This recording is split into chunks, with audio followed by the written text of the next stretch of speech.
What's up, guys? Mason the Brock Henderson here, and this is Criminal Minds Evolution Season 1, Episode 7, What Doesn't Kill Us. So a few steps in the right direction for this one, and of course one that continues to make the wrong steps. So everything to do with Garcia, everything to do with Tyler Green right now is just, it's still dumb. You know, Apprentice's reaction is justified and probably the best reaction that this whole story could have gotten, but unfortunately it leads to exactly where you'd expect it to. You know, Garcia doesn't want to break it off. She keeps putting it off. She finally tells him. He says, "Oh, I'll come over." Like, okay, so we all know where this is going, right? And sure enough, "Oh, okay, bye. Actually, no, first let me tell you this really emotional thing, and then we'll obviously get together, even though legally it shouldn't be happening, and it could put the whole Sicarius case into jeopardy." And I don't know, it's stupid. It's stupid. First of all, again, it started from a place of bickering and all of that stuff, which is not interesting. And then on top of that, the legal ramifications it could have. It's immature. It's selfish for both of them. And yet here we are. Got people making stupid decisions because, well, the drama, guys. Oh my gosh. Can you believe they were just fighting like 3 episodes ago, and now here we are, and they're all so lovey-dovey, and oh my gosh. Like, who wrote this? It feels like some teenage girl who's writing out their fan fiction about, you know, some guy that they can change because, oh, he was about to kill himself, and then I changed him. Shut up. Please. So anyways, that whole story is stupid. Everything else, really interesting. The case that the team is given, fairly, is maybe a straightforward one, but it was a decently interesting case. I do think the foundation for it is still kind of dumb because it's kind of shifted now, where beginning of the season it was Bailey threatening to shut them down, and now all of a sudden it's, well, no, you guys, the case is done, so stop investigating. And now it's coming from was it the Secretary of Defense? I think, or the Attorney General, maybe, I don't know. But now it's essentially another part of the government coming in and saying, hey, stop investigating, and then they have to solve the case to prove that they're still useful, and then they do, and then it doesn't work because, well, we gotta add tension somehow. And again, I don't feel like it's necessary. I don't feel like adding political pressure on them. I don't feel like it really adds much at this point. You know, it just feels tacked on and unnecessary still. And especially considering, okay, well, they did what they were supposed to do, and it still doesn't work. Okay, then what? I mean, I know they still needed to solve this case, but why throw that in as a caveat of, hey, solve this case or else we're taking you off of the Sicarius case and it's done, we're closing it. Why throw that in if at the end she's going to close the case anyway? You know, there doesn't need to be that added political pressure if it's not even going to matter whether or not they solve the case. So, I don't know. It still feels tacked on. I don't know if it's going to tie in to the Sicarius case at all, or if this is just supposed to be, again, that added tension. But if it's just the added tension, that is probably the worst part of the Sicarius case for me. But the stuff with him at the moment is very interesting. You know, we're seeing, and at first I wasn't sure how I felt about it, because they kept cutting to those moments where he was picturing killing somebody. The first time they did in this episode, it was with the wife. He pictured cutting her throat, and I just remember thinking, okay, so we know this is not actually happening. We've already seen it once before, where he pictures doing it, and it's not real. You know, we've seen this before. Why are we doing it again? And then it kind of kept building to where it started to kind of merge a little bit. You know, the moment where he, you know, cusses them all out and it actually happens, but in his mind, he's doing it while he's grabbing a gun to shoot all of them. So it was kind of interesting to see that he kept having these visions of what he wanted to do, but they slowly started to become a little bit more ingrained in reality, to where there might be a point. In fact, I feel like this is what it's building to, is there's going to be a point where he envisions killing, you know, his wife or his neighbor or something like that. He envisions it, and then it cuts to him seemingly snapping out of it, but he didn't just envision it. He actually did it. And I feel like that's going to be the point where things are maybe going to turn for him a little bit. But with that being said, I mean, he's now away from his family, probably because he realized that that was becoming a danger. The moment specifically where he snapped at them, I think that's where he realized that maybe he was losing control a little bit. And so him stepping away from the family, I think that's his time to kind of... I don't really know what his plan is, but I'm guessing it's going to have something to do with him calming himself down and getting to a point where he can live these two lives again. Because I think with everything going wrong with all of these guys that are breaking the rules and causing more danger for his network, I think he's starting to lose control and lose that sense of control on his whole life, not just the serial killer network that he's created. So I feel like he's trying to maybe get a little bit more sense of control back in that aspect, so that way he can have more control in the other aspect of his life. That's just my interpretation of it. I guess we'll see if that's where it's going or not. But it's an interesting story, and it's one that, again, it's got me gripped. And I hope we continue to see more of it, because admittedly, the episodes where he's not hardly seen, those are the episodes that I tend to be sitting there going, okay, can we get back to what Elias is doing, though? Because I kind of want to know more. As far as the case in this episode, though, I think the best part about it, because again, it was not related to Sicarius, and it was this added political pressure that wasn't really necessary. But the best part about it for me is we're finally getting to see a little bit more of Deputy Director Bailey kind of showing his more personable side. Yeah, I think he's finally starting to realize what the BAU does and what their use is and how it all sort of works. Because I just don't... I think part of his problem was he was looking at it from the outside, and I don't really think he had a good sense of, well, what do you even do? What, you can think like serial killers? Okay, so what? I think he's starting to see the so what part. He's starting to realize, oh no, we're helping people, we're saving lives. And even that one little moment where he obviously said he lied about it, but then we found out later he wasn't lying about his dad. That was kind of a moment for him to sort of show his worth and what, I guess, the personable side that he has, where he can relate to certain people. I think the big thing is I like what they've done with his character in this episode. They've given him a little bit more depth. They've shown he is not all focused on business and politics and all of that stuff. He can be focused on saving lives too.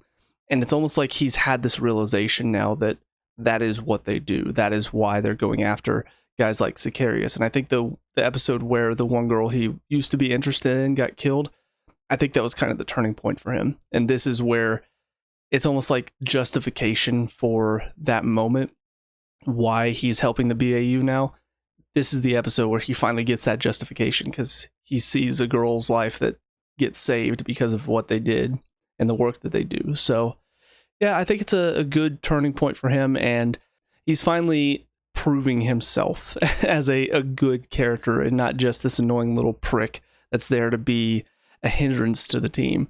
And I really appreciate that, because I was getting very, very annoyed with how just frustrating he could be and how annoying his whole character was, because there was no other point for him other than for him to come in and say, hey, you can't do that.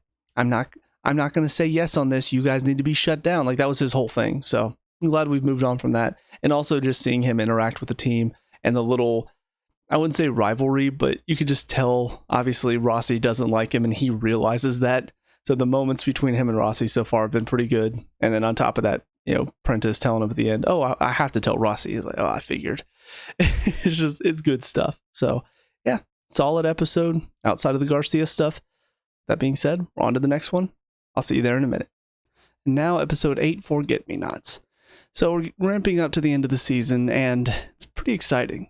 Yeah, I'm really looking forward to seeing where everything's going. It feels like we're reaching that climax point, because now we see the team is starting to close in, get a little bit more information. Rossi shows up at Elias's house at the end of this episode to talk to his wife. So really good setup for it. The only issue that I had, and it wasn't even that bad, it was just the weaker part of this episode, was the stuff with JJ and Will talking to their son. And the main reason is just, I know a lot of this season has been showing that they're kind of keeping stuff from each other so that they don't worry. And so in this episode now, it's about the fact that they're keeping stuff from their son so he doesn't worry. And I don't know, it just kind of feels we've been doing this story all season. We've been showing how they've realized we shouldn't be hiding stuff from each other, and then we're doing it again. There was that moment where I'm pretty sure Henry is the older and Michael is the younger. I hope that I'm right about that, but if it is Henry, he basically flat out says, because he overheard them talking about, the doctor and stuff, and he asks JJ, is Dad okay? And she doesn't necessarily lie to him. Like, she does tell him the truth. He is okay. They found out. But it's clear that he's asking for a reason. And I'm just kind of surprised that she didn't catch that. She didn't realize that there was a reason he was asking, and she just basically says, no, he's fine, and doesn't expand upon it at all, which of course then makes him look into it further, find out about the oncologist, creates even worse thoughts in his mind. And it feels like, again, we've done this story with them already this season. We've already shown that keeping secrets, even if it's out of love, even if it's out of, I don't want you to worry, it's not healthy. And so here we are doing it again. So while JJ and Will have probably been my favorite, I guess, personal story for the team, I feel like we've already done this. So why are we doing it again? It feels like we're just repeating ourselves in a different way. We're telling the same story, but we're just doing it with different characters this time. And that just gets repetitive. So yeah, I'm just a little frustrated with that, but everything else was fine. Seeing what Elias is going through, kidnapping this woman basically to act as a surrogate for his wife. And it's not something new. We've seen it before. We've seen him kidnap somebody else and kill him to replace his neighbor, Hal. So to see him do this again, but to not, I was kind of surprised, because I kind of figured this was I'm going to kill her so that way I can get this, because it seems like he has these sensations where he wants to kill, Hal, his wife and kids. He wants to kill. And so it's almost like killing a surrogate version of them maybe calms him down. And so I thought that was his plan, was to just kill her as a surrogate for his wife, and then he could go back to them and be calmer. But the fact of the matter is it's more than that for him, and he realizes that. So the questions he was asking and all of that, it was showing that that's where his mind is right now. He's really trying to figure out, can I change? I need to be honest with her. I can't keep lying to her. But will she be okay with that? And I don't know. It's funny because obviously the woman is probably saying some stuff out of fear, but there's also probably something she's saying maybe because she thinks he wants to hear it. So I do wonder if he is going to go talk to his wife at some point and, actually tell her this stuff. And if so, will she have the reaction that we saw from this woman, or will it just be, nope, I'm gone, basically? I don't know. And it's kind of an interesting predicament where he is a father to these two little girls. And of course, for her, she's probably looking at it in the girls need their dad. But if she finds out he's a serial killer, will she still have that same mindset of the girls need their dad? I don't know. But it's an interesting dilemma that I wonder if they're going to tackle it all, or if the team's just basically going to find him and take him in before he has a chance to talk to his wife about it. But it's definitely got my interest and my curiosity piqued. I want to know where the story is going. And that's, I think, been the strong point of this season, is they've given me a really fun serial killer to not necessarily sympathize with, but he's definitely a guy that you want. He's an interesting villain. You think about those villains that they have that intrigue to them, that you don't necessarily want them to succeed because obviously what they're doing is awful, but you do want to know more about them. You do kind of want to see them get one up on certain people, like for instance the Hal guy. You're seeing him kill the other version of him. It was almost kind of like, but I wanted you to kill Hal. It's a weird sensation that I think this show has done really well, where there is that, again, it's not really sympathy. I don't even want to call it empathy. It's a version of that, though. Because we even see he's not necessarily wanting to keep being this way. Like, he was brought up to be a serial killer by his uncle. So it does feel like he maybe wants to change, and probably having a family has done that. But at the same time, he's still evil. He's still doing these awful things. He still has the one guy try to kill the girl to keep her from talking. So it's a really weird situation that the show has presented that I personally am loving. It's really fun to see his side, and a lot of it too. Whereas in the original show, even when we saw through the eyes of the serial killer, even when we saw their point of view, it was just for an episode, and it was kind of intermixed with the team trying to track them down. So this was kind of a fun season as far as we get to see a lot about Elias, and we get to see how he's progressing and how things are changing around him as the team closes in. And it's really interesting. And I feel like that, like I said, this has been the strong point. The writing on it has been very concise too. So I'm really having a good time with that this season. I think that's about all. Obviously, the stuff with I think it's the Attorney General is not wanting them to look into it. It just kind of feels like it's on the side now. Like they're still investigating, even though they were told the case is closed. So it really does make that last episode feel super pointless. Like, why have this case, which they're supposed to solve, so that the Attorney General signs off on them still looking into Sicarius? She says no, and then they still do it anyway. It kind of feels like that whole storyline is pointless now. Because they're still looking into it, and they're going to solve it, even if the Attorney General is telling them, no, you're not looking into this. I don't know. It feels weird that they even included that storyline. It's making the last episode feel even more stupid the more that they look into this without getting reprimanded at all. But anyways, with all that being said, that's about it for these two. So let me know what you think down in the comment section below, or your thoughts on these two episodes. Let me know. We can talk about and discuss all that good stuff. Leave a like and subscribe for future Criminal Minds Evolution. And until next time, I hope you guys have a great day. I'll talk to y'all later. Peace out.